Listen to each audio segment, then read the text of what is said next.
આજ રોજ સાબરકાંઠા જિલ્લાના માન્ય પ્રિન્સિપલ ડિસ્ટ્રિક્ટ એન્ડ સેશન જજ શ્રીમાન કે.આર. રબારી સાહેબે ઐતિહાસિક ચુકાદો આપી 2 આરોપીઓને રેરેસ્ટ ઓફ રેર કેસ ગણી ફાંસીની સજા ફરમાવેલી છે.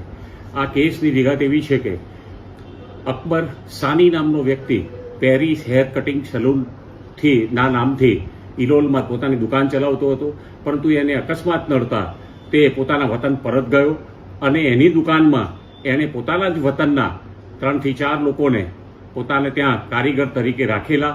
એમના સાથે જ એ પોતાના ઘરમાં જ પોતાની સાથે રાખેલા અને તે બાદ 1.5 લાખ રૂપિયામાં એણે આ દુકાનનો સરસામાન આ લોકોને જ વેચી દીધેલો અને એ પૈસા આ લોકો આપતા ન હતા, જેથી આ મૃતક અકબર તારીખ 11/3/23ના રોજ આ પૈસા લેવા માટે અહીં આવેલો અને આ લોકોએ જ એને બોલાવેલો હતો.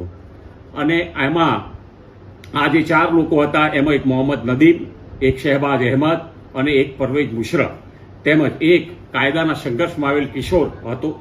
આ 4 જણાએ આ 1.5 લાખ રૂપિયા આપવા ન પડે તે માટે મૃતકને અહીં બોલાવી પૂર્વ આયોજિત કાવતરું કરી મૃતકની એ જ દુકાનની અંદર નિર્મમ અને ઘાતકી રીતે હત્યા કરેલી. તેમ સીસીટીવી ફૂટેજના કેમેરા અંદર લાગેલા હતા અને એ કેમેરા એમની જાણ બહાર રહ્યા આરોપીઓની અને એ કેમેરા જ્યાં પોલીસ તપાસ દરમિયાન જ્યારે ડીવીઆર કબજે લેવામાં આવ્યું ત્યારે આખો બનાવ કે મૃતકની હત્યા કેટલી નિર્દયતાથી કરવામાં આવેલી અને એનો લાશનો કેવી અમાનવીય રીતે નિકાલ કરવામાં આવેલો એ તમામ હકીકતો કેમેરામાં કેદ થઈ હતી. મરનારની લાશ કડોલી ગામની સીમમાં મળી આવેલી.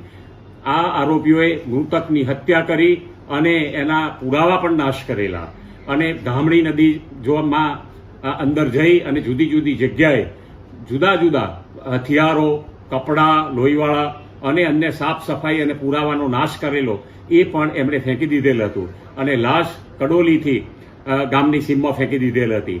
ત્યારબાદ પોસ્ટમોર્ટમ બાદ ફળીભૂત થયેલ કે મરનારની નિર્મમ રીતે હત્યા કરવામાં આવેલી છે, એનું ગળું કાપવામાં આવેલું છે અને મરનારને માથામાં પણ ગંભીર ઈજાઓ કરવામાં આવેલી છે.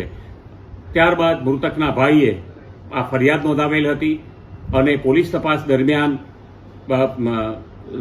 સમગ્ર પુરાવા એકત્રિત થયા બાદ ચાર્જશીટ કરવામાં આવેલું અને ત્યારબાદ માનનીય સેશન જજ સાહેબની કોર્ટ સમક્ષ કેસ ચાલેલો. અમોએ 30 જેટલા સાક્ષીઓ આ કેસના સમર્થનમાં તપાસેલા, જેમાં ફોરેન્સિક પુરાવો, સીસીટીવીનો પુરાવો તેમજ રિકવરી અને ડિસ્કવરીનો પુરાવો અને બીજા મૃતકની સાથે આવેલા તારીક નામનો વ્યક્તિ અને જે વિવેક નામના વ્યક્તિનું મોટરસાયકલ ઉપયોગમાં લેવામાં આવેલું એ બંનેનો પુરાવો પણ મહત્વનો સાબિત થયેલો.